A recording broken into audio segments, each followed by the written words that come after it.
নমস্কাৰ বন্ধুসকল, job in আসামলৈ আপোনালোকক স্বাগতম জনাইছোঁ। বৰপেটা ডিসি অফিসত প্ৰায় ২৭টা জুনিয়ৰ এছিষ্টেণ্টৰ পোষ্ট ওলাইছে। সো আজি আমি এই ভিডিঅ'টোত আলোচনা কৰিম কেনেদৰে এপ্লাই কৰিব পাৰে, তাকো মোবাইলৰ পৰা আপুনি কেনেদৰে এপ্লাই কৰিব পাৰে। যেহেতু আমি বৰ্তমান লকডাউনৰ বাবে ঘৰতে বন্ধ হৈ আছোঁ, সো আমি মোবাইলৰ জৰিয়তে কেনেদৰে এপ্লাই কৰিব পাৰোঁ সেইটো আপোনালোকক দেখুৱাই দিম আৰু আপোনালোকে ষ্টেপ বাই ষ্টেপ প্ৰচেছখিনি চাই আপোনালোকে নিজে এপ্লাই কৰিব পাৰিব। সো ইয়াতে মই ক্লিক কৰিছোঁ আৰু এই পেজটোৰ লিংকটো যদি আপুনি বিচাৰে তেতিয়াহ'লে মই ডেছক্ৰিপশ্যনত দি দিছোঁ, তাৰে পৰা আপুনি চাব পাৰে। সো এই পেজটোত আহি গৈছোঁ। প্ৰথমতে আমি চাই লওঁ কি ডিটেইলছখিনি চাই লওঁ পোষ্টটোৰ বাবে। ইয়াতে আপোনালোকে দেখা পাইছে ডেপুটি কমিশ্যনাৰ বৰপেটাই ২৭টা জুনিয়ৰ এছিষ্টেণ্টৰ পদ নিযুক্তিৰ বাবে এটা কৰ্মসংস্থাপন বিজ্ঞাপন প্ৰকাশ কৰিছে। ইচ্ছুক প্ৰাৰ্থীসকলে এই পেজটো পঢ়ি বিজ্ঞাপনখনৰ বিষয়ে জানিব পাৰে। সো এই পেজটোৰ লিংক মই ডেছক্ৰিপশ্যনত দি দিছোঁ, যদি আপুনি বিচাৰে ইয়াতে আহিব পাৰে, ইয়াতে আহি গোটেইখিনি বস্তুখিনি চাব পাৰে।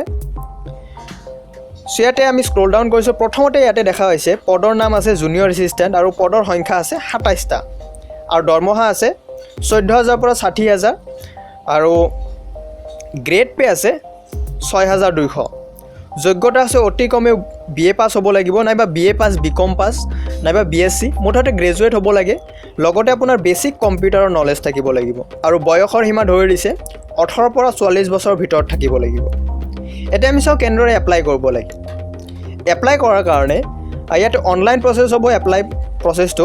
সো এপ্লাই কৰাৰ কাৰণে ইয়াতে এটা লিংক দিয়া আছে। ইয়াতে যদি স্ক্ৰল ডাউন কৰে ইয়াতে লিংকটো পাই যাব, এপ্লাই কৰক, ইয়াত ক্লিক কৰক।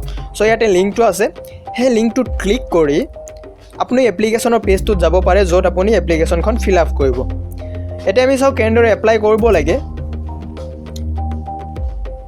সো ইয়াতে এপ্লিকেশ্যন প্ৰচেছটো দিয়া আছে ২৫/৫/২০২০ পৰা ৩/৬/২০২০লৈকে, অৰ্থাৎ আজিৰ পৰা আৰম্ভ হ'ব ৩ তাৰিখলৈকে, ৩ জুনলৈকে এপ্লিকেশ্যন প্ৰচেছটো চলিয়ে থাকিব। সো আমি চাওঁ এপ্লিকেশ্যন প্ৰচেছটো আৰম্ভ হৈছে নে নাই, নে ১২টাৰ পিছৰ পৰা আৰম্ভ হ'ব। তথাপি আমি এবাৰ চেক কৰি লৈছোঁ। সো এইটো পেজটো আহি গৈছোঁ, য'ত আমি এপ্লিকেশ্যন কৰিব পাৰিম। ইয়াতে দিয়া আছে niyog.assam.gov.in/barpeta, এইটো হ'ল ৱেবছাইট। ইয়াতে আপুনি ইয়াতে এপ্লাই কৰিব পাৰে। ইয়াতে এপ্লিকেশ্যন ষ্টাৰ্ট হোৱা নাই, আজিৰ পৰাই ষ্টাৰ্ট হ'ব, কিন্তু ১২টাৰ পিছৰ পৰা ষ্টাৰ্ট হ'ব পাৰে। ইয়াতে দেখা হৈছে এডভাৰ্টাইজমেণ্ট দিয়া আছে আৰু নটিফিকেশ্যন দিয়া আছে। ইয়াতে আপোনাৰ প্ৰচিড টু এপ্লাই বুলি আৰু এটা পইণ্ট আহি যাব যেতিয়া এপ্লিকেশ্যন প্ৰচেছ আৰম্ভ হ'ব। তাতে আপুনি ক্লিক কৰিলে ইয়াতে প্ৰচেছখিনি দিয়া আছে। তাতে ক্লিক কৰাৰ পিছত আপুনি এখন ফৰ্ম পাব। সেই ফৰ্মখনত আপুনি নিজৰ বেছিক ডিটেইলছখিনি ভৰিব লাগিব। তাৰপিছত আপুনি নেক্সট পেজত ক্লিক কৰিব। ছাবমিটত ক্লিক কৰাৰ পিছত নেক্সট পেজ এটা আহি যাব, য'ত আপুনি আপোনাৰ এডুকেশ্যনেল ডিটেইলছখিনি দিব। তাৰপিছত আকৌ আপুনি নেক্সট বুলি বটনত থাকিব, তাতে ক্লিক কৰিব লাগিব। তাৰপিছত আকৌ আপুনি নিজৰ এক্সপিৰিয়েঞ্চ ডিটেইলছখিনি ফিল কৰিব লাগিব। তাৰপিছত চেক এণ্ড নেক্সটত আপুনি ক্লিক কৰিব লাগিব। তাৰপিছত আপোনাৰ ইমেজ আৰু ডকুমেণ্টছখিনি ছাবমিট কৰিব লাগিব। তাৰপিছত আপোনাৰ ফাইনেল জমা হৈ যাব, ফাইনেল ছাবমিট হৈ যাব। তাৰপিছত আপুনি নিজৰ ফৰ্মখন ডাউনলোড কৰি থ'ব পাৰে, ভৱিষ্যতে আপোনাৰ দৰকাৰ হ'ব পাৰে, তাৰ কাৰণে আপুনি ডাউনলোড কৰি থ'ব। সো এই 5টা প্ৰচেছত আপুনি এপ্লিকেশ্যনখন ফিল আপ কৰিব পাৰিব। যিহেতু এতিয়ালৈকে আৰম্ভ হোৱা নাই, সো আমি আপোনালোকক কৰি দেখুৱাব নোৱাৰিলোঁ। তথাপিও যিখিনি প্ৰচেছ মই কৈ দিছোঁ এইখিনি প্ৰচেছত আপুনি কৰিলে নিশ্চয় পাৰিব।